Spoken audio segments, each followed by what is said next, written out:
Hello നമസ്കാരം. എല്ലാവർക്കും ജഷി വയനാട് സ്റ്റോറീസിലേക്ക് ഹൃദയപൂർവ്വം സ്വാഗതം. കുങ്കുമപ്പൊട്ട് എന്ന നോവലിൻ്റെ 8ാമത്തെ അധ്യായത്തിലേക്ക്.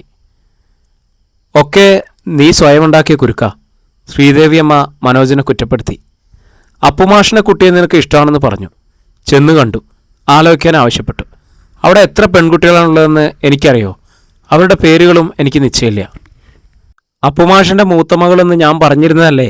മനോജ് ചോദിച്ചു. ആ 3 പെൺകുട്ടികളിലും മൂത്തവളും മാളവികയാണെന്ന് ആ മാഷ് പറഞ്ഞത്, ശ്രീദേവിയമ്മ വാദിച്ചു. പക്ഷെ അവൾ അപ്പുമാഷിൻ്റെ മകളല്ലല്ലോ. പിന്നെന്താ?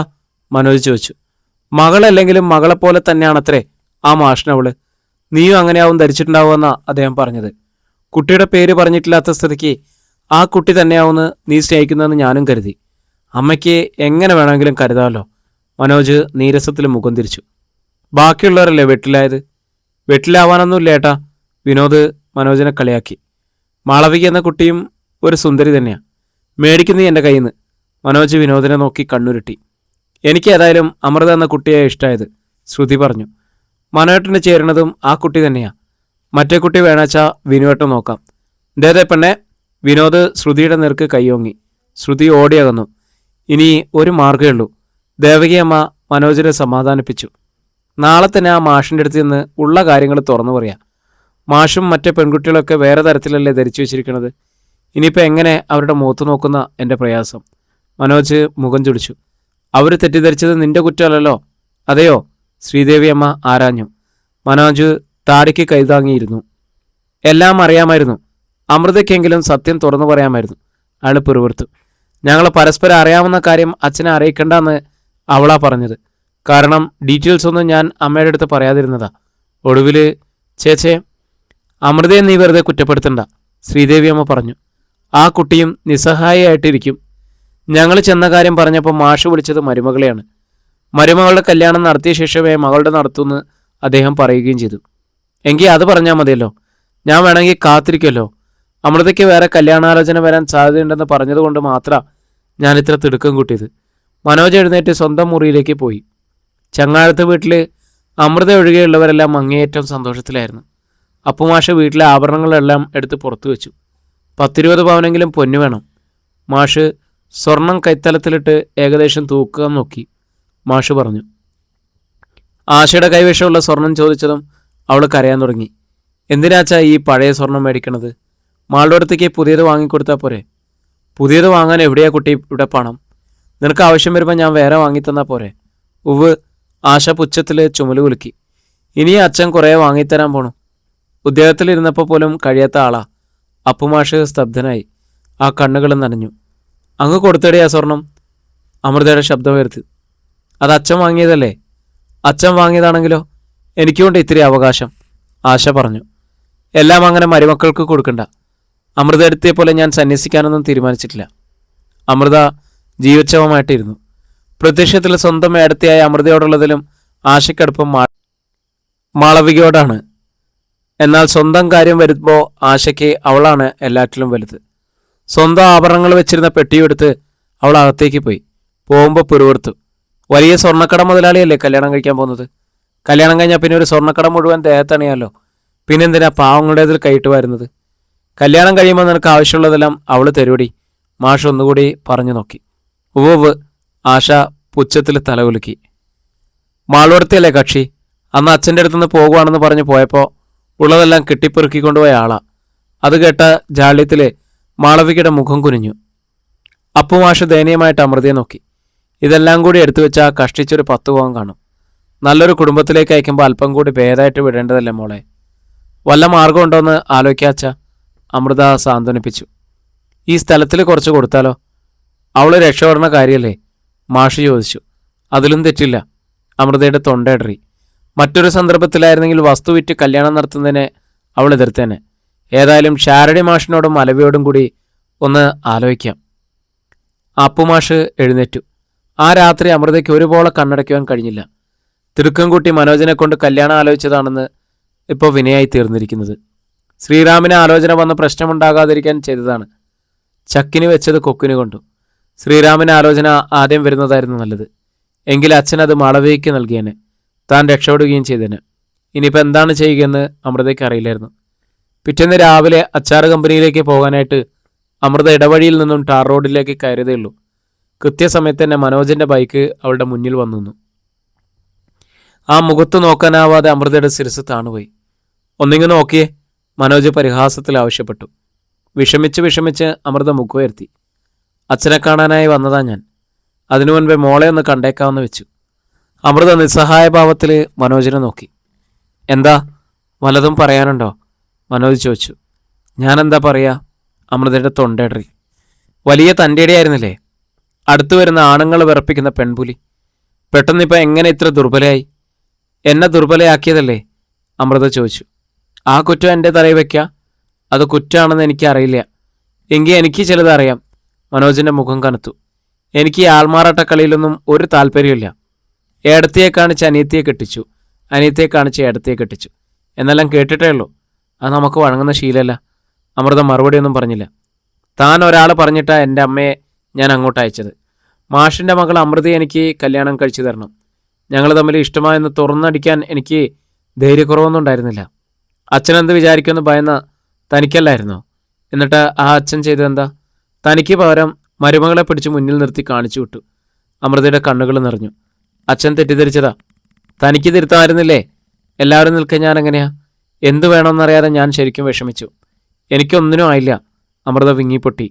സാരമില്ല, മനോജ് പറഞ്ഞു. എല്ലാം ഞാൻ മാഷിൻ്റെ അടുത്ത് തുറന്നു പറയാൻ പോവാ. അമൃതയിൽ ഒരു ഞെട്ടലുണ്ടായി. നമ്മൾ തമ്മിൽ സ്നേഹത്തിലാണെന്ന് മനോജ് തുടർന്നു. മറ്റൊരു വിവാഹാലോചന തടയാൻ വേണ്ടി താൻ ആവശ്യപ്പെട്ടിട്ടാണ് അമ്മയെ ഞാൻ കല്യാണം ആലോചിച്ച് അയച്ചതെന്നും എത്രയും പെട്ടെന്ന് അമൃത എനിക്ക് കല്യാണം കഴിച്ചു തരണമെന്നും. അച്ഛനാകെ വിഷമത്തിലാവും. അമൃത കരഞ്ഞു. എന്തിന്? മനോജ് രോഷത്തിൽ അമൃതയെ നോക്കി. മാളൂട്ടി വല്ലാതെ ആശിച്ചിരിക്കുക. ഇടറുന്ന സ്വരത്തിൽ അമൃത തുറന്നു. അച്ഛൻ കൊടുത്ത ആശയ, അല്ലെങ്കിലും മാളൂട്ടിയുടെ കല്യാണം കഴിഞ്ഞാൽ ഞങ്ങളുടേത് നടത്തുന്ന അച്ഛൻ പറയണത്. മതി, ഞാൻ കാത്തിരിക്കാം, മനോജ് പറഞ്ഞു. എനിക്കല്ലായിരുന്നു തിടുക്കം. ശ്രീറാം വന്ന് ആലോചിക്കുമെന്ന് പറഞ്ഞപ്പോൾ എന്നെക്കൊണ്ട് ഇപ്പം ഈ തത്രപ്പാടൊക്കെ കാട്ടിക്കൂട്ടിച്ചത്. അമൃത മുഖം താഴ്ത്തി നിശബ്ദം നിന്നു. അവളുടെ മനസ്സിലുള്ള കാര്യങ്ങൾ തന്നെയാണ് മനോജ് പറഞ്ഞത്. പക്ഷെ പെട്ടെന്നിപ്പോൾ കാര്യങ്ങൾ തലകീഴായിട്ട് മറിഞ്ഞാൽ അച്ഛനും മാളൂട്ടിയൊക്കെ വിഷമിക്കുമല്ലോ എന്നതായിരുന്നു അമൃതയുടെ പ്രശ്നം. എന്താ ഞാൻ ചെയ്യേണ്ടതെന്നൊന്ന് പറയൂ പെണ്ണേ. മനോജിന് ശുണ്ടി വന്നു.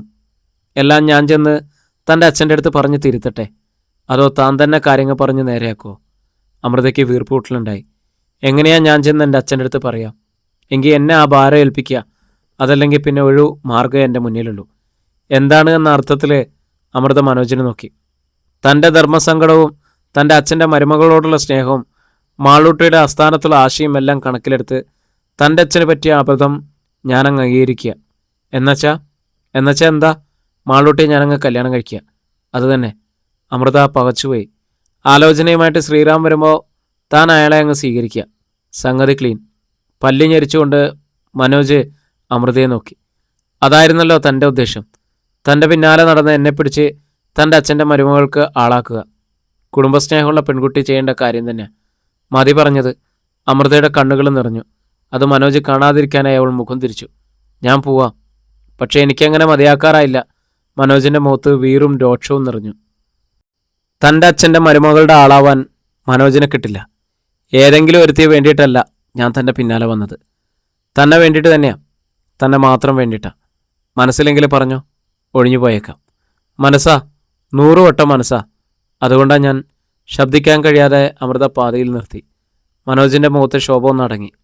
എങ്കിൽ ഞാൻ പോയി തൻ്റെ അച്ഛനെ കണ്ട് സത്യസ്ഥിതി വെളിപ്പെടുത്താൻ പോവാ. അയാൾ ബൈക്ക് സ്റ്റാർട്ടാക്കി വണ്ടി ഓടിച്ച് ഇടവഴിയിലേക്ക് ഇറങ്ങി. പിന്നെ അമൃതയെ ശ്രദ്ധിച്ചതേയില്ല. മുന്നോട്ടും പിറകോട്ടും നീങ്ങാനാവാതെ അമൃത കുഴങ്ങി. അപ്പോഴാണ് അവൾ പോകുന്ന അതേ ബസ്സിൽ ടൗണിലേക്ക് പോകാറുള്ള ചന്ദ്രിക അതുവഴി വന്നത്. ചന്ദ്രിക ടൗണിലൊരു മെഡിക്കൽ ഷോപ്പിലെ സെയിൽസ് ഗേളാണ്. അമൃത എന്താ എന്നെ കാത്തു നിന്നതാ? ചന്ദ്രിക അമൃതയോട് ചോദിച്ചു. എങ്കിൽ വേഗം വന്നോ, ബസ് വരാറായി. അമൃതയ്ക്ക് ആ ഒപ്പം നീങ്ങേണ്ടി വന്നു. മനോജ് ചങ്ങാഴത്ത് വീട്ടിലെത്തിയപ്പോൾ അപ്പുമാഷ് പതിവും പടി തൊടിയിലെ അടുക്കളത്തോട്ടത്തിലായിരുന്നു. ആശ ആശുപത്രിയിൽ പോയിരുന്നു. ആനന്ദ് സ്കൂളിലും മാളവിക ഗോവതയമ്മയും മാത്രമേ ഉണ്ടായിരുന്നുള്ളൂ വീട്ടിൽ. മനോജിനെ പഠിക്കൽ കണ്ടതും മാളവിക ഓടി അകത്തുപോയി സാരി മാറി. കണ്ണാടിയിൽ നോക്കി മുഖവും മുടിയും അല്പം കൂടി ഭംഗിയാക്കി. പിന്നെ നാണത്തിൽ കുനിഞ്ഞ മുഖത്തോടെ ഉമ്മറത്തെത്തി. മനോജ് മുറ്റത്ത് തന്നെ നിൽക്കുകയായിരുന്നു. മാളവികയെ കണ്ടതും അയാളെ തിരക്കി. അപ്പുമാഷില്ലേ? അമ്മാമ്മയെ കാണാനാണോ വന്നത് എന്ന കുസൃതിയോടെ മാളവിക കണ്ണുകൾ വിടർത്തി മനോജിനെ നോക്കി. കാണാൻ സാമാന്യം സുന്ദരിയായ കുട്ടിയായിരുന്നിട്ടും മനോജിന് അവളുടെ ആ ഭാവം ഒട്ടും ഇഷ്ടമായില്ല. അയാളുടെ സങ്കല്പത്തിലെ പെൺകുട്ടിക്ക് അത്തരം വില കുറഞ്ഞ ചേഷ്ടകളൊന്നുമില്ലായിരുന്നു. അതാണ് അമൃതയിൽ മനോജ് കണ്ട മൂല്യവും. അപ്പുമാഷിനൊന്ന് കാണാനായി വന്നത് ഞാൻ, അയാളൊന്നുകൂടി വിശദമാക്കി. അമ്മാമ്മ തൊടിയില്ല, പച്ചക്കറികൾ നനയ്ക്കാൻ പോയതാവും. പിന്നീടൊന്നും പറയാതെ മനോജ് തൊടിയിലേക്ക് നടന്നു. മനോജിനെ കണ്ട അപ്പുമാഷിന് സന്തോഷവും ഉത്സാഹവുമായി. പുകയില കഷായം സ്പ്രേ ചെയ്തുകൊണ്ടിരിക്കുന്ന അദ്ദേഹം ജോലി നിർത്തി. വരൂ, നമുക്ക് പൂമുഖത്തിരുന്ന് സംസാരിക്കാം. വേണ്ട, പതർച്ചയോടെ മനോജ് അറിയിച്ചു. നമുക്ക് ഇവിടെ നിന്ന് സംസാരിക്കാം. മനോജിൻ്റെ മുഖഭാവം കണ്ടപ്പം മാഷിന് എന്തോ ഒരു ആശങ്ക തോന്നി. മാഷ് എന്നെ തെറ്റിദ്ധരിച്ചിരിക്കുക. മുഖപൂര കൂടാതെ തന്നെ മനോജ് തുടങ്ങി. ഞാൻ കല്യാണം ആലോചിച്ചത് മാളവികയ്ക്കല്ല, അമൃതയ്ക്കാണ്. അധ്യായം 21. അപ്പുമാഷിൻ്റെ നെഞ്ച് പിടഞ്ഞുപോയി. അറിയാതെ കൈത്തലം നെഞ്ചോടമർന്നു. എവിടെയെങ്കിലും ഒന്ന് ഇരിക്കണമെന്ന് തോന്നി മാഷിന്. അപ്പുമാഷിൻ്റെ തൊണ്ട വിറച്ചു. നമുക്ക് ഉമ്മറത്ത് ചെന്നിരുന്ന് സംസാരിക്കാം. അപേക്ഷാഭാവത്തിൽ അദ്ദേഹം മനോജിനെ നോക്കി. എനിക്ക് പറയാനുള്ളത് ഞാൻ പറഞ്ഞു കഴിഞ്ഞു മാഷേ. യാതൊരു പതർച്ചയില്ലാതെ മനോജ് അറിയിച്ചു. ഞാൻ കല്യാണം കഴിക്കാൻ ആഗ്രഹിച്ചത് അമൃതയെ. എനിക്ക് ആ കുട്ടിയെ മതി. അമൃതയെ കാണാനായിട്ട് എൻ്റെ അമ്മയും സഹോദരങ്ങളും ഇവിടെ വന്നത്. എന്നോട് ഷാരടി മാഷ് പറഞ്ഞത് അപ്പുമാഷിൻ്റെ ഒരു കുട്ടിയെ കല്യാണം കഴിച്ചാൽ കൊള്ളാമെന്ന് മനോജിന് ആഗ്രഹമുണ്ടെന്ന് അപ്പുമാഷ് പറഞ്ഞു. ഏത് കുട്ടിയെന്ന് ഷാരടി മാഷ് പറഞ്ഞില്ല. ഏതോലും ഒരു കുട്ടിയെന്നേ ഞാൻ വിചാരിച്ചുള്ളൂ. എന്നോടുള്ള സ്നേഹം കൊണ്ട് എൻ്റെ കുട്ടികളിലൊന്നിനെ രക്ഷപ്പെടുത്തിയേക്കാമെന്ന് മനോജ് കരുതി എന്നായിരുന്നു എൻ്റെ ധാരണ. ഒരുപാട് നന്ദി.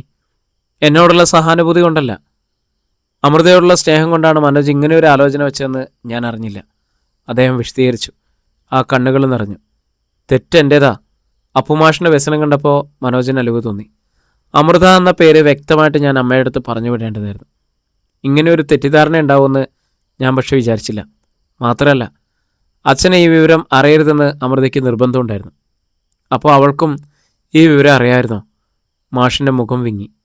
അവൾക്ക് വേണ്ടിയാണ് ഈ ആലോചന നടന്നതെന്ന കാര്യം അറിയാമെന്ന് മാത്രമല്ല, അമൃത ആവശ്യപ്പെട്ടിട്ടാണ് ഇത്ര തിടുക്കത്തിൽ അമ്മയെ അയച്ച് ഞാൻ കല്യാണം ആലോചിച്ചതും. അപ്പുമാഷിൻ്റെ മുഖം കുനിഞ്ഞു. ഇനി എന്ത് പറയണമെന്ന് അദ്ദേഹത്തിന് അറിയില്ലായിരുന്നു. എനിക്ക് മാഷിനോട് പറയാനുള്ളത്, ഇങ്ങനെയൊരു തെറ്റുപറ്റിയത് മറന്ന് അമൃതയെ എനിക്ക് വിവാഹം കഴിച്ചു തരണമെന്നാണ്. അപ്പുമാഷ് മെല്ലെ മുഖമുയർത്തി മനോജിനെ നോക്കി. എനിക്ക് 100 വട്ടം സമ്മതമായിരുന്നു, സന്തോഷമായിരുന്നു. പക്ഷെ മാളൂട്ടി. മാഷ് വിതുമ്പി. എങ്ങനെ അവളോട് ഞാൻ മാറ്റിപ്പറയും? ഒരുപാട് സങ്കടപ്പെട്ടിട്ടുള്ള കുട്ടിയാവള്. അമ്മയില്ല, അച്ഛനുള്ളതും ഇല്ലാത്തതിലും കഷ്ടം. പഠിപ്പുമില്ല, ഉദ്യോഗവുമില്ല. അമൃതയെ ആശയെപ്പോലെ മഴക്കട്ടിയുമില്ല. വല്ലാതെ ആശിച്ചിട്ടുണ്ടാവും അവള്. ഒടുവിൽ കഴിഞ്ഞതൊക്കെ ഒരു തെറ്റിദ്ധാരണയാണെന്ന് പറഞ്ഞാൽ എന്താ അവൾ കാട്ടിക്കൂട്ടുകയെന്ന് എനിക്ക് നിശ്ചയമില്ല. അങ്ങനെ ഭയന്നിട്ട് എനിക്കിഷ്ടമില്ലാത്തൊരു കുട്ടിയെ ഞാൻ വിവാഹം ചെയ്യണമെന്നാണോ എന്ന് ഞാൻ പറയില്ല. പക്ഷെ അമൃതയെ മോൻ സ്നേഹിക്കുന്ന കാര്യം ഉടനടി മാളൂട്ടി അറിയണ്ട. അവൾക്കത് സഹിക്കാനാവില്ല. അപ്പോൾ സ്വന്തം മോളുടെ ദുഃഖം മാഷിന് പ്രശ്നമില്ല. അമൃതയെ കാണാനായല്ല എൻ്റെ അമ്മ വന്നത്. മാഷപ്പം മാളവികയെ വിളിച്ച് കാണിച്ചു കൊടുത്തു.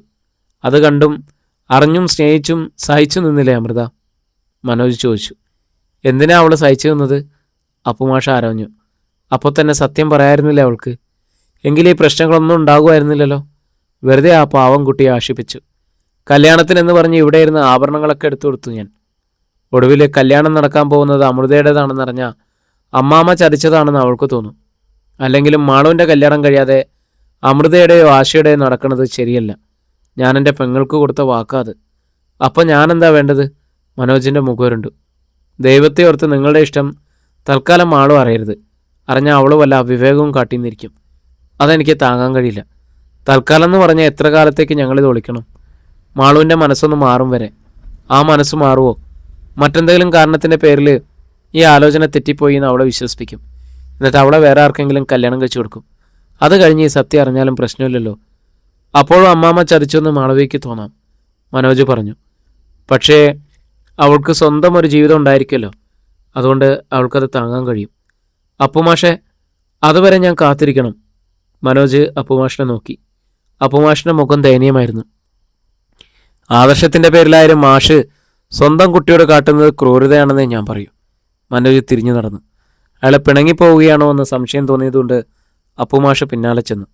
അവർ മുറ്റത്തെത്തിയപ്പോഴുണ്ട് ഒരു ചില്ലുപാത്രത്തിൽ ചായയായിട്ട് മാളവിക ഉമ്മറത്ത് കാത്തു നിൽക്കുന്നു.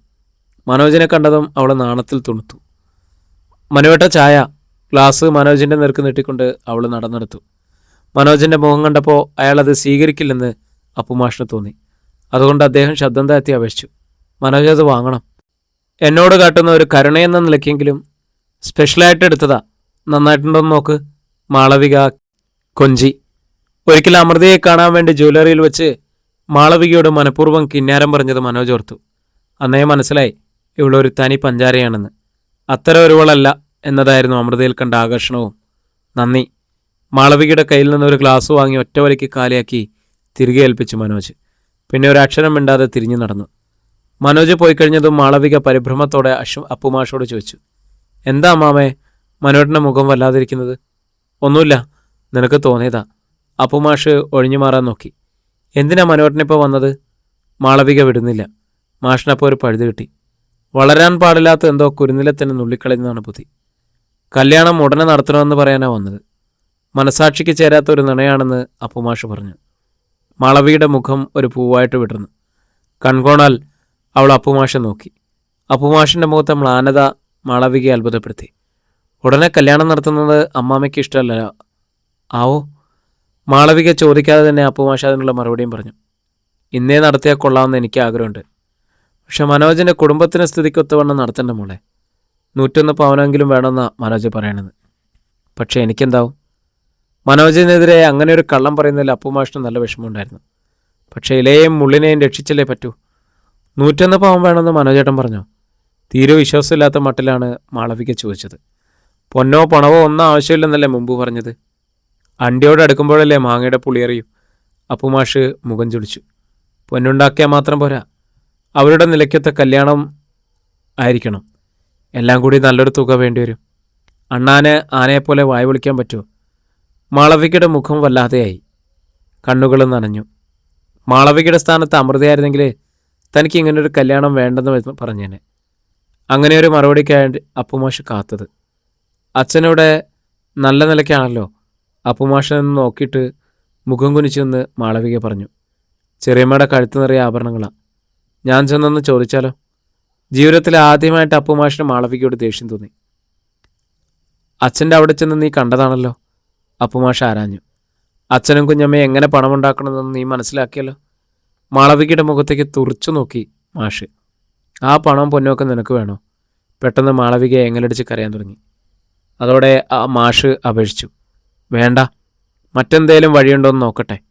ഈ വീടും പറമ്പും പണയപ്പെടുത്തിയാലും അവരുടെ നിലയ്ക്കൊപ്പിച്ച് എന്തേലും ചെയ്യാൻ കഴിയുമെന്ന് തോന്നണില്ല. എനിക്ക് വേണ്ടിയിട്ട് വീടും പറമ്പും ഒന്നും പണയപ്പെടുത്തേണ്ട അമ്മാമേ, മാളവിക പറഞ്ഞു. അപ്പോൾ പിന്നെ അമൃത ആശയും ആനന്ദമൊക്കെ എന്തു ചെയ്യും? ആ സ്വരത്തിൽ ആരോടോ ഉള്ള പരിഭവമായിരുന്നു ധ്വനിച്ചത്. അത്രയെങ്കിലും അവൾ പറഞ്ഞല്ലോ എന്ന് അപ്പുമാഷ് സമാധാനിച്ചു. ഏതായാലും നീ വിഷമിപ്പിക്കണ്ട, അദ്ദേഹം മരുമകളെ ആശ്വസിപ്പിച്ചു. വല്ല വഴിയുണ്ടോയെന്ന് ഞാൻ ആലോചിക്കട്ടെ. ഭയന്നാണ് അമൃത അന്ന് വീട്ടിലെത്തിയത്. എന്ത് സ്ഫോടനമാണ് നടന്നിട്ടുണ്ടാവുക എന്നറിയില്ലല്ലോ. ഉമ്മറത്തെ ചാരുകസരയിൽ കിടന്നിരുന്ന അച്ഛൻ്റെ മുഖത്ത് പ്രകോപനമൊന്നും കാണാഞ്ഞപ്പോൾ അവൾക്ക് ആശ്വാസമായി. എന്നാൽ വേഷം മാറി അമൃത പുറത്തേക്ക് വന്നപ്പോൾ അപ്പുമാഷ് പറഞ്ഞു, തൊടിയിലെ അടുക്കളത്തോട്ടത്തിലേക്ക് വാ, എനിക്കിത്തിരി സംസാരിക്കാനുണ്ട്. എന്താണ് വിഷയമെന്ന് അമൃതയ്ക്ക് മനസ്സിലായി. മനോജ് വന്ന് എല്ലാം പറഞ്ഞിട്ടുണ്ടാവും. അച്ഛൻ്റെ ഒപ്പം അവൾ തൊടിയിലേക്ക് നടന്നു. നിനക്ക് എന്നോടൊരു വാക്ക് പറയാമായിരുന്നു, അപ്പുമാഷ് അമൃതയോട് പറഞ്ഞു. എങ്കിൽ ഈ പ്രശ്നങ്ങളൊന്നും ഉണ്ടാവില്ലായിരുന്നു. വെറുതെ ആ പെണ്ണിൻ്റെ മനസ്സിൽ ആശ കയറ്റി. അമൃത ഒരക്ഷരവും മിണ്ടിയില്ല. അച്ഛനെ പറ്റിയ അബദ്ധമാണ്, അത് തൻ്റെ ചുമലിൽ ചാരിയിട്ട് സമാധാനിച്ചോട്ടെ. തൽക്കാലം സത്യം മാളവിക അറിയണ്ട, അപ്പുമാഷ് തുടർന്നു. എങ്ങനെയെങ്കിലും അവളുടെ മനസ്സ് മാറ്റിയെടുക്കാൻ പറ്റുമെന്ന് ഞാനൊന്ന് നോക്കട്ടെ. അതിന് അമൃത മറുപടി പറഞ്ഞില്ല. വെള്ളരിക്കും പാവലിനുമൊക്കെ വെള്ളം നനച്ച ശേഷം അവൾ തിരികെ വീട്ടിലേക്ക് പോന്നു. മനോജ് 101 പവൻ ചോദിച്ചതിനെക്കുറിച്ചായിരുന്നു ആശയും മാളവികയും കൂടി സംസാരിച്ചുകൊണ്ടിരുന്നത്. മാളവികയെ പിന്തിരിപ്പിക്കാൻ അച്ഛനൊരു നുണയുണ്ടാക്കിയതാണെന്ന് അമൃതയ്ക്ക് മനസ്സിലായി. അങ്ങനെയാണെങ്കിൽ അയാളൊരു വില്ലനാണല്ലോ. ആശ വെറുപ്പിൽ മുഖമൊന്ന് തിരിക്കുന്നു. ഒന്ന് വേണ്ടാന്ന് പറഞ്ഞ് പെണ്ണ് കണ്ടു പോയിട്ട് പിന്നീട് നിന്ന് നേലം വിളിക്കുന്നു. മാളുവെടുത്തിൻ്റെ സ്ഥാനത്ത് ഞാനായിരുന്നെങ്കിൽ മുഖമടച്ചൊരു ആട്ട് കൊടുത്തിട്ട് പോടാ പുല്ലേന്ന് പറഞ്ഞേനെ. അത് കേട്ടപ്പോൾ അമൃതയ്ക്ക് വല്ലാത്ത വിഷമം തോന്നി. പാവം മനോജ്. അച്ഛനോട് ചോദിച്ചാൽ ചിലപ്പോൾ വല്ല സഹായം കിട്ടിയേനെ എന്ന് ഞാൻ അമ്മാമ്മയോട് പറഞ്ഞായിരുന്നു. പക്ഷേ അമ്മാമ്മയ്ക്കിപ്പോഴും അച്ഛനോട് വെറുപ്പാ. ഞാനെന്താ ചെയ്യുക? മാളവിക സങ്കടപ്പെട്ടു. മാളവടുത്തിയുടെ അച്ഛനോട് ചോദിച്ചാലാണോ സഹായം കിട്ടുക? ആശ പുച്ഛത്തിൽ ചിരിച്ചു. ആ കാശ് നമുക്ക് കൊള്ളൂ. അതുകൊണ്ട് കല്യാണം നടത്തുന്നതിൽ അന്തസ് നിത്യകന്യകയായിട്ട് ജീവിക്കണതല്ലേ. മാളവികയുടെ മുഖം താണു. അവൾക്ക് വീണ്ടും കരച്ചിൽ വന്നു. അമൃത ആ സംഭാഷണം കേട്ടതായിട്ട് നടിച്ചില്ല. പിന്നീട് ഒരാഴ്ച കഴിഞ്ഞാണ് അവൾ മനോജിനെ കാണുന്നത്. ശ്രീറാം പിക്കിൾസിൽ അന്വേഷിച്ചു വന്നതായിരുന്നു അയാൾ. അമൃതയുടെ മനസ്സറിയാൻ വന്നതാ ഞാൻ, മനോജ് പറഞ്ഞു. അച്ഛൻ്റെ അടുത്ത് ചെന്ന് ഞാൻ തുറന്നടിച്ചെടുത്ത് എനിക്ക് ദേഷ്യമുണ്ടാവും. ഞാൻ മൂലം ഉണ്ടാവുന്ന ബുദ്ധിമുട്ടുകൾക്ക് എന്നോട് ദേഷ്യമില്ലേ? ദേഷ്യമുണ്ട്, പുഞ്ചിരിയോടെ മനോജ് തലകുലുക്കി. പക്ഷേ സ്നേഹമുള്ളതുകൊണ്ട് എനിക്ക് സഹിക്കാനും ക്ഷമിക്കാനും കഴിയുന്നുണ്ട്. മാളൂട്ടി ഒരു കല്യാണം കഴിയും വരെ കാത്തിരിക്കേണ്ടി വന്നാൽ മടുക്കുമോ? മടുപ്പുണ്ടാവും. എന്നാലും മാളൂട്ടിയല്ലേ, ആനന്ദിൻ്റെ കൂടി കല്യാണം കഴിയട്ടെ എന്ന് പറഞ്ഞാലും ഞാൻ ക്ഷമിക്കും. അമൃതയുടെ കണ്ണുകൾ നിറഞ്ഞു. ഇതിനുവേണ്ടി ഞാനെന്ത് പുണ്യാ ചെയ്തതെന്ന് എനിക്കറിയണില്ല. വേണ്ട വേണ്ട, മനോജ് പറഞ്ഞു. താനിങ്ങനെ സെൻറ്റടിച്ച് സംസാരിക്കണമല്ലോ എനിക്കിഷ്ടം. ആ പഴയ അമൃതയുടെ എരിവുള്ള മറുപടികളാണ്. മനോജ് വന്നു പോകുന്നത് വിലാസിനിയമ്മയും ശ്രീറാമും കണ്ടിരുന്നു. ശ്രീറാം തെല്ല് ഗൗരവത്തിൽ ഇരുന്നതേയുള്ളൂ. എന്നാൽ വിലാസിനിയമ്മ ചോദിച്ചു, ആരാ അമൃത വിസിറ്റർ? ഒരു ബന്ധുവാ, നാവിൽ വന്നതാണ് അവൾ പറഞ്ഞത്. എന്തേ വിശേഷം? അച്ഛനൊരു കാര്യം പറഞ്ഞയച്ചതാ. അത് വിശ്വാസമാകാത്ത മട്ടിലായിരുന്നു അടുത്ത ചോദ്യം. എന്തു ചെയ്യുന്ന അയാൾ? ബിസിനസ്സാണ്. സ്വന്തം വണ്ടിയിലാണോ വന്നത്? അവൾ മൂളി. സ്വന്തം വണ്ടിയുള്ളൊരു ബന്ധു അമൃതയ്ക്കുണ്ടായതിൽ വിലാസിനി അമ്മയ്ക്ക് അതിശയമുള്ളതുപോലെ. ഏതായാലും അടുത്ത ഞായറാഴ്ച ഞാനും ശ്രീറാമും അച്ഛനെ കാണാൻ വരുന്നുണ്ട്. അമൃതയിൽ ഒരു ഞെട്ടലുണ്ടായി. ചോദ്യഭാവത്തിൽ അവൾ വിലാസിനി അമ്മയെ നോക്കി. അവരൊരു കുസൃതിച്ചിരി കടിച്ചിറക്കിയതേ ഉള്ളൂ.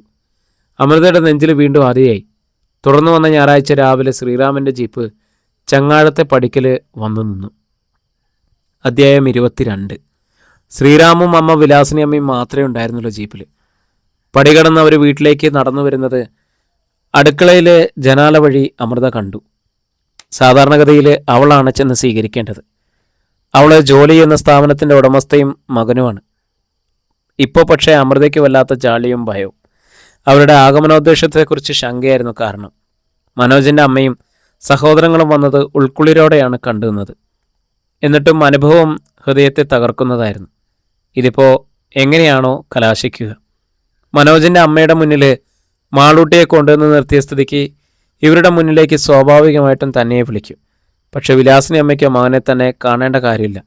എന്തിനാണ് വന്നതെന്ന് അച്ഛനോട് പറയുകയേ വേണ്ടു. ദേ, അമൃതേടത്തിയുടെ ആളുകൾ വന്നിരിക്കണു.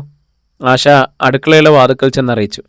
അച്ഛൻ തൊടിയിലാണ്, ഏടത്തി ചെന്ന് സ്വീകരിക്കുക. ഞാനീ പപ്പടം കാച്ചി വെക്കുന്നത് വരുമ്പോഴേക്കും നിനക്ക് ചെന്ന് അവരോട് ചെന്ന് ഇരിക്കാൻ പറഞ്ഞൂടെ? ഓക്കെ, ആശ തലവലിക്ക് സമ്മതിച്ചു.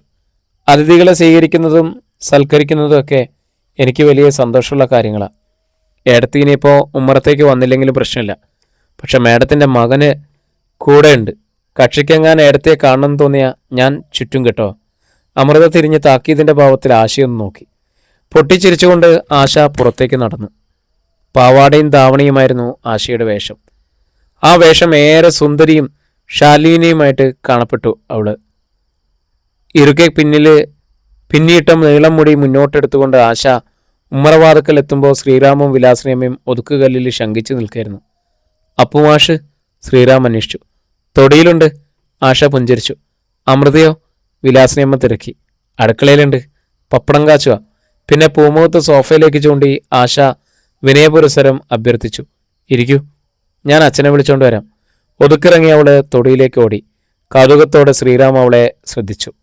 അമൃതയെപ്പോലെ അനിയത്തിക്കുട്ടിയും നല്ല പ്രസരിപ്പുള്ളവളാണെന്ന് ആദ്യ കാഴ്ചയിലേ തോന്നിയിരുന്നു. ഇവൾക്കാണെങ്കിൽ അമൃതയുടെ ഗൗരവമില്ല. ഒരു കളിതമാശക്കാരി, മുഖത്ത് സദാ കുസൃതി. സരസമായി സംസാരിക്കുന്ന, അങ്ങനെ ഇഷ്ടപ്പെടുന്ന ശ്രീറാമിന് നന്നായി മറുപടി പറയുന്ന പെൺകുട്ടികളെയാണ് ഇഷ്ടം. ആവശ്യമില്ലാത്ത ഗൗരവവും ചാരിത്ര പ്രകടനവും അയാളെ മുഷിപ്പിക്കും. ഒരു ലിഫ്റ്റ് കൊടുക്കാൻ പുരുഷൻ തയ്യാറായ പ്രത്യേകിച്ച് നഷ്ടമൊന്നുമില്ലെങ്കിൽ സ്ത്രീ അത് നിഷേധിക്കുന്നത് സങ്കുചിതമാണെന്നേ ശ്രീറാമിൻ്റെ അഭിപ്രായം. അമൃത പുരുഷനെ കണ്ണടച്ച് നിഷേധിക്കുന്ന തരാണ്. പക്ഷെ സ്വന്തം തൊഴിലിൽ ആത്മാർത്ഥതയും സത്യസന്ധതയുണ്ട്. സ്ത്രീക്ക് വേണ്ടതിലധികം കരുത്തും. പക്ഷെ ശ്രീറാമിനെ ആകർഷിച്ചത് യാതൊരു വെച്ചുകെട്ടലുമില്ലാത്ത പ്രഫുല്ലമായ ആ സൗന്ദര്യമാണ്. പിന്നെ അമ്മയ്ക്ക് അവളിലുള്ള അമിതമായ താല്പര്യം. കുടുംബത്തിലിരിക്കാൻ കൊള്ളാവുന്ന പെണ്ണാണ്. ഒപ്പം ഈ കമ്പനി നടത്തിക്കൊണ്ടുപോകാൻ പ്രാപ്തിയും. നീയൊരു സ്വപ്നജീവിയായ സ്ഥിതിക്ക് സ്വപ്നങ്ങളും പേറി വരുന്നൊരു പെണ്ണല്ല. എൻ്റെ സ്ഥാനത്ത് നിന്നും ഈ സ്ഥാപനം മുന്നോട്ട് കൊണ്ടുപോകുന്ന ഒരു മിടുക്കിയാണ് എനിക്ക് ആവശ്യം. അമ്മ പലകുറി പറഞ്ഞു കഴിഞ്ഞു. അത് ശരിയാണെന്ന് ശ്രീറാമനും തോന്നി. ഇതുവരെ ഇരുന്നില്ല എന്ന് ചോദിച്ചുകൊണ്ട് അപ്പുമാഷ് തൊടിയിൽ നിന്നും കയറി വന്നത്. ഉമ്മറത്തൂണിനരികിൽ വെച്ചിരുന്ന കിണ്ടിയിൽ നിന്നും വെള്ളമെടുത്ത് മാഷ് കയ്യും കാലും മുഖവും കഴുകി ചുമലിൽ തോർത്തുകൊണ്ട് തുടച്ചു. അപ്പോഴേക്കും ശ്രീറാമും വിലാസിനെയും ഇരുന്നു കഴിഞ്ഞിരുന്നു. അമൃത രണ്ടുപേർക്കും ചായ കൊണ്ടുവന്ന് വെച്ചു. ഇവിടെ വന്നാലും അമൃതയെ കാണാനില്ലല്ലോ എന്നായി. വിലാസിനി അമ്മ ഫലിതം പറഞ്ഞു. ഏതു നേരം തിരക്കിട്ട പണി തന്നെ. അവിടെ അങ്ങനെ തന്നെയാ. സത്യം പറഞ്ഞ എൻ്റെ വലങ്കയ്യാണ് കേട്ടോ അമൃത. അവസാന വാചകം അപ്പുമാഷിനുള്ളതായിരുന്നു. അപ്പുമാഷിൻ്റെ കണ്ണും കരലും നിറഞ്ഞു. അല്ലെങ്കിലും ദോഷീയ ദൃക്കുകളില്ലാത്തവർക്ക് അമൃതയെപ്പറ്റി നല്ലതേ പറയാനുള്ളാവും. ഇത് കല്യാണാലോചനയാണോ? അമൃത തിരികെ അകത്തേക്ക് എന്നപ്പോൾ ആശ കളിയാക്കി. മാളോടത്തേക്ക് സ്വർണ്ണക്കടക്കാരൻ വന്ന് കല്യാണാലോചിച്ചു എന്നറിഞ്ഞപ്പം ശാരത്തെ മുത്തശ്ശി പറയാ, പെൺകുട്ടികളെ കാണാൻ ഷേലുള്ളവരായാലേ നേട്ടം ഇതാണെന്ന്. സ്വർണ്ണക്കടക്കാരൻ പിന്നീട് വന്ന് പൊന്നിൻ്റെ കണക്കും പറഞ്ഞിട്ട് പോയ കാര്യം പുറത്തു പറയാൻ പറ്റുമോ? ഇയാളും അതുപോലെ ആകാതിരുന്നാൽ മതിയായിരുന്നു. സ്വർണ്ണക്കടക്കാരനെ കുറ്റം പറയാൻ നിനക്കെന്താ എത്ര അർഹത? പെട്ടെന്നാണ് അമൃത ചോദിച്ചത്. അന്ന് ആ വൃത്തികെട്ടവന്മാരുടെ കയ്യിൽ നിന്ന് നിന്നെ രക്ഷിച്ചത് അദ്ദേഹമല്ലേ? അമൃതയുടെ ആ ഭാവമാറ്റം കണ്ട് ആശ അതിശയിച്ചു പോയി. സ്വർണ്ണക്കടക്കാരനെ കുറ്റം പറഞ്ഞാൽ അമൃതയിടത്തേക്ക് എന്താ എത്ര നഷ്ടം? ആശ ചോദിച്ചു. മാളോടത്തേക്കല്ല അതിൽ വിഷമം തോന്നേണ്ടത്. എനിക്ക് വിഷമമില്ലെന്ന് ആരാ പറഞ്ഞത്? പിന്നിലെ വാതിക്കൽ നിന്നും മാളവിക ചോദിച്ചു. കുറച്ച് സ്വർണം കൂട്ടിച്ചോദിച്ചതല്ലേ ഉള്ളൂ അദ്ദേഹം. അതിലും എത്രയോ ഇരട്ടി കിട്ടാൻ അർഹതയുള്ള ആളാണ്. അർഹതയുള്ള ആളാണെങ്കിൽ മാളോടത്തേക്ക് കൊടുക്ക്. ആശയ്ക്കും ദേഷ്യം വന്നു. മാളോടത്തിൻ്റെയും അച്ഛനും ചെറിയമ്മയൊക്കെ കൊമ്പത്തെ ആളുകളാണെന്നല്ലേ ഇടയ്ക്കിടയ്ക്ക് പ്രസംഗിക്കുന്നത്. ഞങ്ങളുടെ അച്ഛൻ ഇത്രയൊക്കെ സ്ഥിതിയുള്ളൂ. ധർമ്മകല്യാണം നടത്താൻ താല്പര്യമുള്ളവർ ഇങ്ങോട്ട് വന്നാൽ മതി. എന്നാൽ അങ്ങനെ ഒരു ബോർഡ് എഴുതി പഠിക്കൽ വെക്ക്. മാളവികയും വിട്ടില്ല. ഞങ്ങൾക്കത് വേണ്ടി വരില്ല, ആശ പറഞ്ഞു. ഏടത്തേക്ക് ജോലിയുണ്ട്. എനിക്ക് ഏതെങ്കിലും ഒരു ആശുപത്രിയിൽ പണി കിട്ടാതിരിക്കില്ല. കല്യാണം കഴിച്ചില്ലെങ്കിലും ഞങ്ങൾ ജീവിച്ചു പോവും. നിങ്ങൾ ജീവിക്കാൻ നിവൃത്തിയില്ലാതെ വന്നാൽ ഞാൻ മരിച്ചോളാം. മാളവിക പിണങ്ങി അകത്തേക്ക് കയറിപ്പോയി. അപ്പോഴേക്കും വിലാസിനി അമ്മയും അപ്പുമാഷിൻ്റെ അടുത്ത് ആഗമനോദ്ദേശം വെളിപ്പെടുത്തി കഴിഞ്ഞിരിക്കുന്നു. അപ്പുമാഷ് ഒന്നുകൂടി കുഴപ്പത്തിലാവുകയാണ് ചെയ്തത്. മനോജിനെ അമ്മ കാണാൻ വന്നത് അമൃതയായിരുന്നു. അന്നും തനിക്ക് തെറ്റി. ഇന്ന് ശ്രീറാമിൻ്റെ അമ്മയും വന്നിരിക്കുന്ന അമൃതയെ ആഗ്രഹിച്ചാണ്. ഇവരിൽ ഒരാളെങ്കിലും പാവം മാളവികയോട് കരുണ കാണിച്ചിരുന്നെങ്കിൽ ഇന്ന് 2 കുട്ടികളും രക്ഷപ്പെടുമായിരുന്നു. പക്ഷെ മനോജിനെ കൊണ്ട് അതാവില്ലെന്ന് വ്യക്തമായിരിക്കുന്നു. നിർബന്ധിച്ചപ്പോൾ അയാൾ ചിലപ്പോൾ തൻ്റെ മകളെ കൂടി വേണ്ടെന്ന് വയ്ക്കാം. മാളുവിനോട് തനിക്ക് കടമയുണ്ട്. അതിൻ്റെ പേരിൽ താൻ തൻ്റെ മകളുടെ ഭാവി തുലച്ചാൽ അമൃത സ്വന്തം തീരുമാനമുള്ളൊരു കുട്ടിയാണ്. മനോജ് ഒഴിഞ്ഞു പോയാൽ പിന്നീട് അവൾ വേറെ കല്യാണത്തിന് സമ്മതിച്ചില്ലെന്ന് വരാം. മനോജിനെ സ്നേഹിക്കുന്ന സ്ഥിതിക്ക് ശ്രീറാമിൻ്റെ ആലോചനയും അവൾ നിഷേധിക്കാനാണ് സാധ്യത. അങ്ങനെയെങ്കിൽ ശ്രീറാമിനോട് മാളവികയോട് കരുണ കാണിച്ചിരുന്നെങ്കിൽ. പക്ഷെ താൻ എങ്ങനെ അത് അങ്ങോട്ട് ആവശ്യപ്പെടും? മനോജിനെ പോലെ തന്നെ ധനികരാണ് ഇവരും. ഒരു മോഹത്തിൻ്റെ പേരിൽ വന്ന് ആലോചിക്കുന്നതാണ്. കുടുംബനില നോക്കിയാൽ തങ്ങൾക്ക് അർഹിക്കുന്ന ബന്ധമല്ല. മാളവികയ്ക്കാണെങ്കിൽ അമൃതയുടെ അത്രയും പഠിപ്പുമില്ല. അച്ഛനും അമ്മയും ഇല്ലാത്ത കുട്ടിയാണെന്നത് ഒരു കുറവായിട്ട് കാണാം. അച്ഛൻ ജീവിച്ചിരിക്കുന്നുണ്ടെന്ന് പറയാനും ഒരു വിഷമാണ്. ആ കശ്മലിനെ നേരിൽ കണ്ടാൽ സാധാരണ നിലയിലുള്ള ആരും ഈ കുട്ടിയെ പരിഗണിക്കില്ല. മാഷ എന്താ ഒന്നും പറയാത്തത്? വിലാസിയമ്മ ചോദിച്ചു. ശ്രീറാമിന് വേറൊരു കുട്ടിയെ കിട്ടാനിട്ടല്ല, അമൃതയുടെ കാര്യത്തിൽ എനിക്കുള്ള പ്രത്യേക താല്പര്യം കൊണ്ടാണ്. എനിക്കതറിയാം. അപ്പുമാഷിൻ്റെ തൊണ്ടയിടറി. ഞാൻ അമൃതയോടൊന്ന് ചോദിക്കട്ടെ? അമൃതയോട് ചോദിച്ചാലോ? മാഷിന് അങ്ങനെ മറുപടി പറയാൻ പറ്റൂ? വിലാസിനിയമ്മയുടെ മുഖം ഇരുണ്ടു. ഇന്നത്തെ കുട്ടികളല്ലേ, സ്വന്തം ഇഷ്ടാനിഷ്ടങ്ങൾ കാണില്ലേ? അപ്പുമാഷ് എഴുന്നേറ്റ് അകത്തേക്ക് വന്നു. ഗോമതിയമ്മയുടെ കിടക്കക്കരികിലുണ്ടായിരുന്നു അമൃത. മാളവികയും ആശയും അരികിലില്ലെന്ന് ഉറപ്പുവരുത്തിയ ശേഷമാണ് മാഷ് കാര്യം പറഞ്ഞത്. അച്ഛനറിയാലോ എല്ലാം. അമൃത വ്യസനത്തിന് മാഷെ നോക്കി. വേണമെങ്കിൽ ഞാൻ കല്യാണമേ വേണ്ടെന്ന് വെക്കാം, പക്ഷെ മറ്റൊരാളെ എനിക്ക് വയ്യ. അപ്പുമാഷിൻ്റെ മുഖം കുനിഞ്ഞു. മകളെ അദ്ദേഹത്തിന് മനസ്സിലാവുന്നുണ്ടായിരുന്നു. നിനക്ക് പകരം മാളൂട്ടിയുടെ കാര്യം ഞാൻ അവരോട് പറഞ്ഞാലോ? ഇടറുന്ന സ്വരത്തിൽ അപ്പുമാഷ് അന്വേഷിച്ചു. അവളുടെ കാര്യം കഴിഞ്ഞാൽ നിൻ്റേത് നടത്താമല്ലോ കുട്ടി. ഭാഗ്യം പോലെ വന്നാലല്ലേ നടക്കൂ. തേടിപ്പിടിച്ചുള്ള നടത്താനുള്ള സാമർഥ്യം ഇല്ലല്ലോ ഈ അച്ഛനെ. അച്ഛനെ ഓർത്ത് അമൃതയ്ക്കും വല്ലാത്തൊരു സങ്കടം തോന്നി. അമ്മ രോഗിയായി കിടക്കയിൽ വീണത് മുതൽ അച്ഛൻ കഷ്ടപ്പെടാൻ തുടങ്ങിയതാണ്. പക്ഷേ ഒരിക്കലും അസഹ്യത കാണിച്ചിട്ടുമില്ല. ആരോടും ശോഭിച്ചിട്ടില്ല. ഏത് നിർണായക നിമിഷങ്ങളിലും സമചിത്തത പാലിക്കും. ഈ അച്ഛൻ ഇങ്ങനെയൊക്കെ ചിന്തിക്കുന്നത് നിവൃത്തികേട് കൊണ്ടാണെന്ന് അമൃതയ്ക്ക് അറിയാമായിരുന്നു. എന്നാലും നമ്മളെങ്ങനെയാ അച്ഛ ഇക്കാര്യം അങ്ങോട്ട് പറയാം? അവൾ ചോദിച്ചു. അത് ശരിയാ, അപ്പുമാഷ് തലയാട്ടി. ആവശ്യക്കാരന് ഔചിത്യമില്ലെന്നല്ല മാത്രമല്ല, മാളുവിന് ഇഷ്ടാവുമെന്നും അറിയില്ലല്ലോ. എങ്കിൽ അച്ഛൻ മാളുവിനോടൊന്ന് ചോദിക്ക്, അമൃത പറഞ്ഞു. എനിക്ക് വന്ന ആലോചനയാണെന്ന് പറയണ്ട. മാളുവിന് സമ്മതമാണെങ്കിൽ ഞാൻ മേഡത്തിനോടൊന്ന് ചോദിച്ചു വെക്കാം. അവർ മനസ്സലിവുള്ളൊരു സ്ത്രീയാണ്. അതുകൊണ്ടാണല്ലോ എൻ്റെ കാര്യത്തിൽ തന്നെ ഇങ്ങനൊരു താല്പര്യം തോന്നിയത്. ശ്രീറാം സാമിൻ്റെ കാര്യത്തിൽ എനിക്ക് ശങ്കയുള്ളൂ. എങ്കിൽ ഞാൻ മാളുവിനോട് ചോദിക്കാം. അപ്പുമാഷ് തിരിഞ്ഞ് പുറത്തേക്ക് പോയി. അച്ഛനെപ്പോലെ തന്നെ നീയും ഗോമതയമ്മ കൈയുരുത്തി അമൃതയെ തഴുകി. സ്വന്തം കാര്യം പിന്നത്തേക്ക് വയ്ക്കും. അങ്ങനെയല്ലമ്മേ. അമൃത അമ്മയുടെ കൈത്തലെടുത്ത് ചുംബിച്ചു. നടക്കാനുള്ളത് നടക്കും. നമ്മൾ വെറുതെ ആർത്തി കാണിച്ചിട്ടെന്താ? അപ്പുമാഷിക്ക് എന്ന് വിവരം പറഞ്ഞപ്പോൾ അമൃത ചോദിച്ച അതേ വാചകം തന്നെയാണ് മാളവികയിൽ നിന്നും വന്നത്. അമ്മാമ്മയ്ക്കറിയില്ല എല്ലാം. വേറൊരു കല്യാണം എനിക്കിനി വേണ്ട. എന്നോട് സ്നേഹമുണ്ടെങ്കിൽ, എനിക്കൊരു കല്യാണം നടന്നു കാണണമെന്ന് ആഗ്രഹമുണ്ടെങ്കിൽ അമ്മാമ്മ ഇതെങ്ങനെയെങ്കിലും നടത്തിത്തരണം. അപ്പുമാഷി ശരിക്കും തകർന്നുപോയി. ആ ചുണ്ടുകൾ വിതുമ്പി. എൻ്റെ അനിയത്തിക്ക് ഞാനൊരു വാക്ക് കൊടുത്തിട്ടുണ്ട്. അത് നിറവേറ്റാൻ നീ എന്നെ അനുവദിക്കില്ല മോളെ. ഒരു സ്വർണ്ണക്കട ഉടമയെ നിനക്ക് ഭർത്താവായി വാങ്ങിത്തരാൻ അമ്മാമ്മയ്ക്ക് കഴിഞ്ഞു എന്ന് വരില്ല. ആദ്യം വന്ന കല്യാണാലോചന തന്നെ നടക്കണമെന്ന് ഒരു പാവപ്പെട്ട പെൺകുട്ടി വാശി പിടിക്കാനും പാടില്ല. നമ്മുടെ കൊക്കിലൊതുങ്ങുന്ന ഒരാൾ, അത്രയും പ്രതീക്ഷിച്ചാൽ മതി. മാളവികയുടെ മറുപടിക്ക് കാക്കാതെ മാഷ് തിരിഞ്ഞു നടക്കുകയും ചെയ്തു. വിലാസിനിയമ്മയും ശ്രീരാമയും അക്ഷമയിലെ പൂമുഖത്ത് കാത്തിരിക്കായിരുന്നു. ഇങ്ങനെ ഒരു ആലോചന വന്നത് മഹാഭാഗ്യമായിട്ട് കരുതുന്നവനെ ഞാൻ. ധർമ്മസങ്കടത്തിലെ തളർച്ചയോടെ അപ്പുമാഷ് വിലാസിനിയമ്മയോട് പറഞ്ഞു. 3 പെൺകുട്ടികളവിടെ. അതിലൊന്നിനെയെങ്കിലും ഒരു നല്ല കുടുംബത്തിലേക്ക് അയക്കാൻ കഴിഞ്ഞാൽ എനിക്ക് സമാധാനമായി. അങ്ങനെ മരിക്കാം. രക്ഷപ്പെട്ടവളുടെ ഒരു തണല് ശേഷിച്ചവരും ഉണ്ടാവുമല്ലോ എന്ന വിചാരത്തിൽ. പക്ഷേ മാഷ് സങ്കടത്തിൽ മുഖം കുനിച്ചു. എന്താ മാഷേ പ്രശ്നം? വിലാസിനിയമ്മ ഒന്നും മനസ്സിലാകാത്ത മട്ടിൽ അപ്പുമാഷിനെ നോക്കി. അമൃത ഇപ്പോൾ കല്യാണം വേണ്ടെന്നാണ് പറയുന്നത്. അവളുടെ മൂത്തതായിട്ട് മറ്റൊരു പെൺകുട്ടിയുണ്ട് ഇവിടെ. എൻ്റെ സഹോദരിയുടെ മകൾ മാളു. അവൾക്കിപ്പോൾ ഞങ്ങൾ മാത്രമേ ഉള്ളൂ.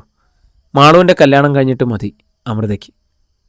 അങ്ങനെ അനിശ്ചിതമായിട്ട് കാത്തിരിക്കാൻ ഞങ്ങൾക്കാവില്ല മാഷെ. എടുത്തടിച്ചതുപോലെയായിരുന്നു വിലാസിനിയുടെ മറുപടി. എൻ്റെ മകന് വേറൊരു കുട്ടിയെ കിട്ടാത്ത പ്രയാസം ഉണ്ടായിട്ടൊന്നല്ല. ഞാൻ പറഞ്ഞല്ലോ. അറിയാം. അപ്പുമാഷ് താഴ്മയോട് സമ്മതിച്ചു.